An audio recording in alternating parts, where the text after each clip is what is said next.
Usually they're really high in sodium. That's really the only thing you have to look at for the hearts of palm is they're very high in sodium. So make sure you rinse them really well to remove, some as much of the sodium as you can. Okay. Um, okay, continuing. Oh, you're talking about hearts of palm. Yes. Oh, you doubled up, and I didn't quite get that. Hearts of palm are actually pretty healthy. They do have a little sugar in them. They don't have a lot of the anthocyanins and good brain protective nutrients. So I would go with berries and other fruit that be maybe a little healthier. But hearts of palms are fun. We get them live here out of the coconut trees, and they're just amazing, fun to eat. Okay. Kim and Victoria, uh, could you share the pivotal studies or data points or books or speakers that were instrumental in shaping the conclusions that you presented in your works and your books? What evidence did you find most compelling or transformative in your research process?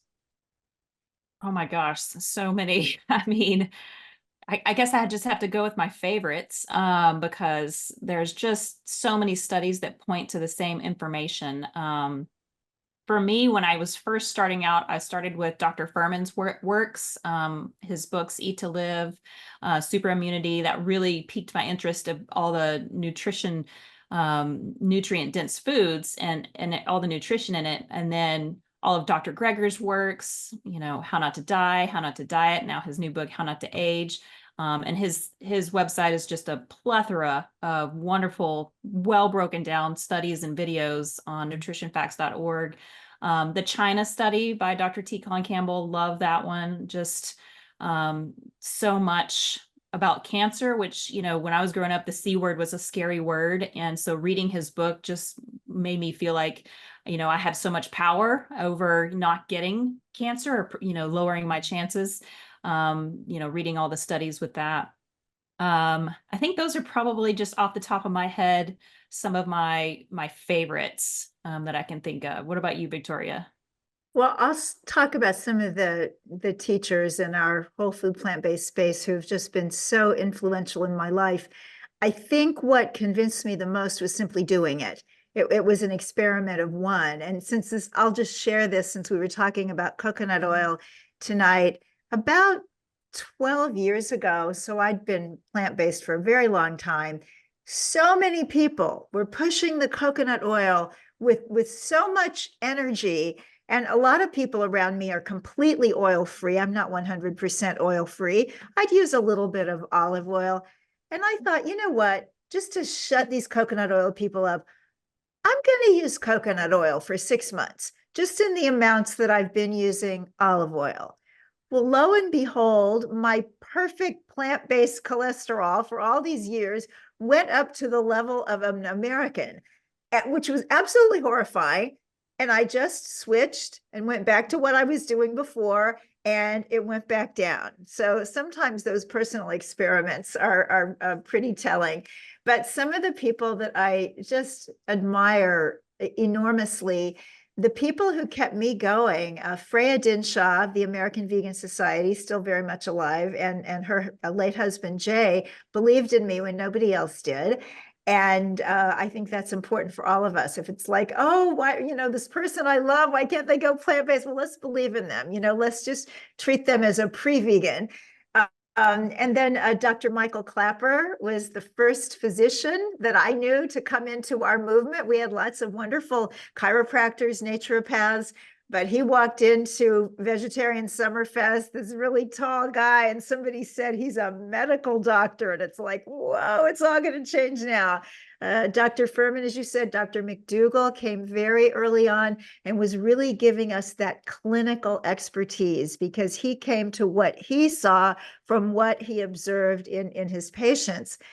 Dr. Campbell, as you mentioned, and his book Whole, which I think sometimes gets overlooked because the China study was such a massive bestseller, but Whole really explains what we're all talking about food, that there's a synchronicity, there's a synergy of these nutrients and these elements working together in the whole food. And certainly Christy Funk, who you had on yesterday, so wonderful for women. So I think that all the great teachers and doctors we have out there are really role models. And if it's okay, I just want to go over here in the chat because this lovely person, Amy, has asked this question a couple of times. She's asking about coconut manna and cultured ghee. And I don't really know what either of those are. I just know that I avoid coconut and I avoid ghee. Does anybody want to address coconut manna and cultured Well, ghee? the question that just came up also asked about coconut oil rubbed on the skin. And I actually looked into that. Oils are absorbed and the saturated fat is absorbed. And what's also interesting is that if you rub a quarter cup of coconut oil on your body, you're not only going to get way too much saturated fat, but guess what? A whole lot of calories goes along with that. It's going to fatten you up too. So I'd What? use a better skin oil. Yes. I didn't know that because people would ask me, oh, can I put it on my skin? I'm like, oh, sure, why not? It's moisturizer, but I did not know. Yeah, I looked into it. The studies on it were mostly on kids and babies, where they would test them after they rubbed it on, and it was clear that the oil is absorbing right into the bloodstream and then actually adding calories and weight. Oh my gosh. Wow. And then Carol has just put in the chat. So what kind of oil is best for your skin? And I know this is controversial because there's so many different ways of looking at skincare, but Ayurveda loves sesame oil, natural sesame oil, not the roasted kind for, a few drops for flavor, but this is pure organic sesame oil. You can even get herbalized oil. And you can use this as a skin moisturizer. It's the only skin night cream or anything like that I use, just sesame oil. And also there's a wonderful practice of rubbing warm sesame oil on your whole body and letting it absorb and then being really careful. You don't want to slip and fall. But then, wiping the oil off your feet and getting in the shower. And it's just a wonderful way to give yourself a sense of calm through the day, to feel warmer in the winter and really notice that rough flakiness, like you take off your black tights and you look and it's like, ooh, what's all that white stuff? That's your skin that when you were, maybe younger, like a child, it just took care of itself so naturally. And then time passes and we can use a little sesame oil. Let me ask another question, Steve. Nina Teicholz in The Big Fat Surprise, the book, The Big Fat Surprise, questions the claimed link between saturated fats and heart disease due to inconclusive evidence, critiques the health impact of low-fat, high-carb diets, defends the importance of fats for health, points out misinterpretations in fat-related nutritional studies, and disputes cholesterol is the main cause of heart disease. Well, of course, it's not. It's a marker for heart disease. Right. Is there clear evidence that saturated fats from animal products are linked to heart disease? Well, I could easily forward you 1,000 peer-reviewed excellent studies that show that, yes. I think the evidence is completely clear on that. And I know some people, especially some meat eaters, really want it not to be true. And there's some kind of made up stories about it. But clinically, it's clear as a bell. Too much saturated fat. And I actually write about this in my book on No More Heart Attacks. And I talk about it in detail, how that comes about, that the saturated fats do that, and how it affects cholesterol production in the liver and all that. So it's, there's no doubt at all that high levels of saturated fat increase risk of heart disease, heart attacks, strokes, vascular dementia, and diabetes. Okay, thank you. Okay, final question. Victoria and Kim, how do you suggest dealing with social and family pressures when shifting to plant-based eating? I'll let you go first, Victoria. Okay. I think it's really just to be nice and to understand that people see the world differently and people are where they are. And it's this lovely, gentle balance of this is my conviction and I'm sticking to it. And for me, of course, it's for health. It's also for animals. It's all for the environment. But if somebody says to me, why do you do this? And it's over a meal, I'm not going to tell them all the reasons why I do it. There was a gentleman called Jim Lennon who ran the Natural Hygiene Society, now the National Health Association, for a long time. And people would say to him, well, what's wrong with eating meat? And he'd say, I don't think much is wrong with it. And they'd say, well, how long's it been? He'd say, 23 years. And then the person would keep coming back and want to ask more questions. I believe in something that I call attraction activism. If you have something other people want, they'll do what you did to get it. So live your best life. Have fun. You know, sometimes we forget that we're in such a hurry. We're trying to be so healthy and we're trying to be so ethical and we're trying to do all this stuff that we forget to have fun. But you want to kind of have, you know, some balance and some lightness and just let people see that this is a good thing and maybe they'll want it too. And also, the family is the hardest. So if you feel like you just have to go out and convert all the strangers, do that first. Your family's watching too. Yes, that's awesome. I'm sorry, go ahead, go ahead. Yeah, I was going to totally agree with all of that. You know, being the example is so much more powerful than preaching, and especially to family. You know, I don't go to the family barbecue. I bring my vegan food with me, and I don't like preach or anything. I just eat it. But I think for a lot of people, the social aspect is trying to please other people. You know, if people start questioning them, family members and things like that. So you have to love yourself enough to set boundaries and say, no, this is how I'm going to eat. I'm doing this for myself and for my health or for whatever reasons. And not let people, make you feel guilty or make you feel bad or push you around or, question your motives. You have to love yourself enough to say, I'm important. I'm not going to just eat what you're having to please you. I'm going to do this for myself. And that's, I think, for a lot of people is the hardest part of the social aspect is fitting in and, being different, and wanting to, fit in, with society and doing something different.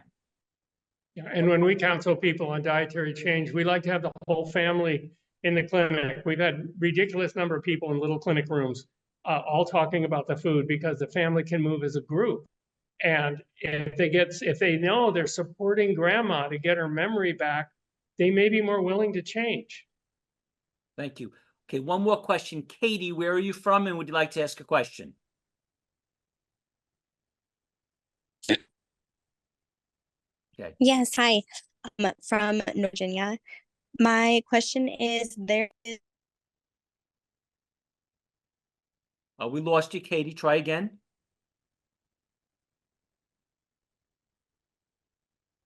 She put it in the chat too. Okay, Hey, go can you ahead. hear me? Go ahead, Katie. Yeah. Yeah, there's a huge hype for childbearing aged women such as myself about having to increase their fat intake for fertility. Can you speak some on this? I'm also postpartum, so I also heard that, for your mental health as well, you're supposed to increase your omegas. So just looking for further intake on that.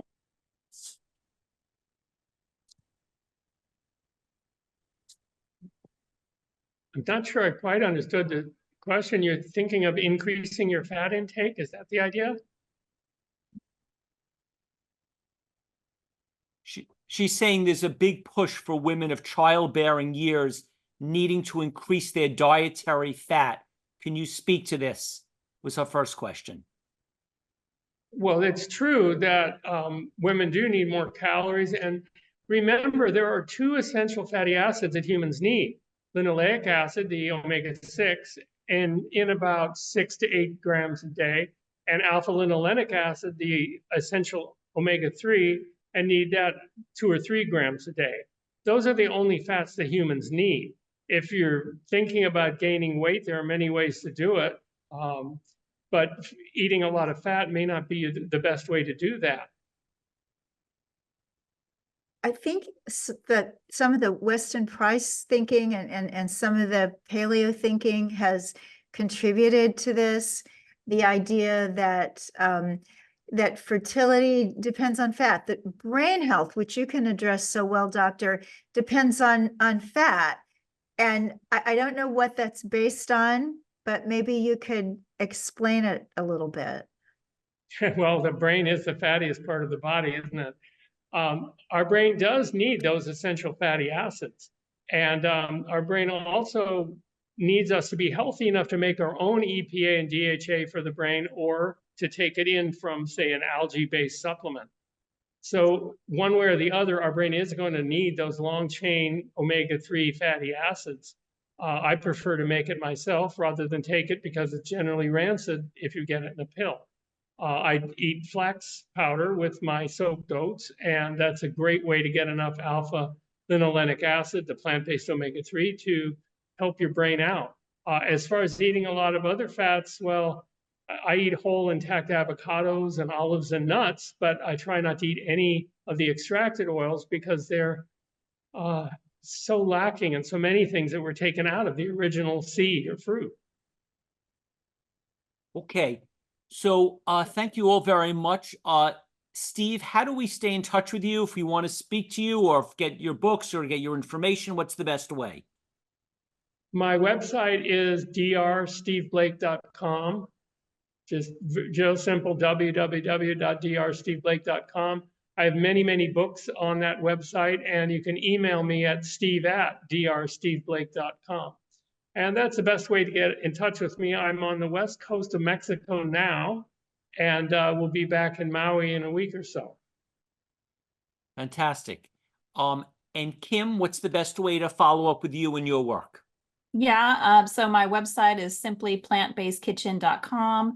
I'm also on Facebook and Instagram. I think the handles are both the same, Simply Plant-Based Kitchen.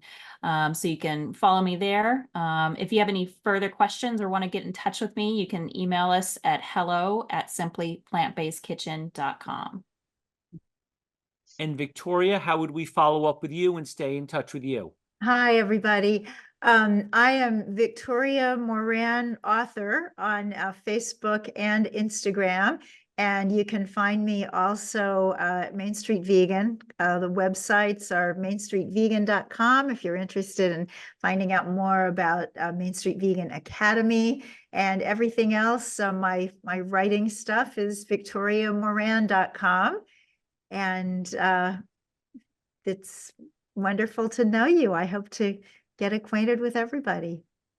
Okay, can we unmute the audience so we can thank our panelists? Thank you. Thank you so much. Thank Thank you Your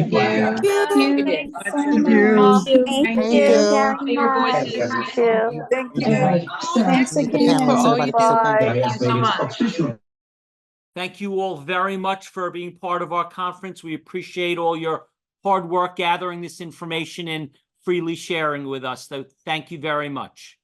Thank you, Stephen. Thank It's nice you. to meet you both, Kim and Victoria. You too. Very much. It's been wonderful. Absolutely. Thank you. Thank Bye you. all. Thank you. Thank you, Bye-bye. Steve. Thank you. Bye.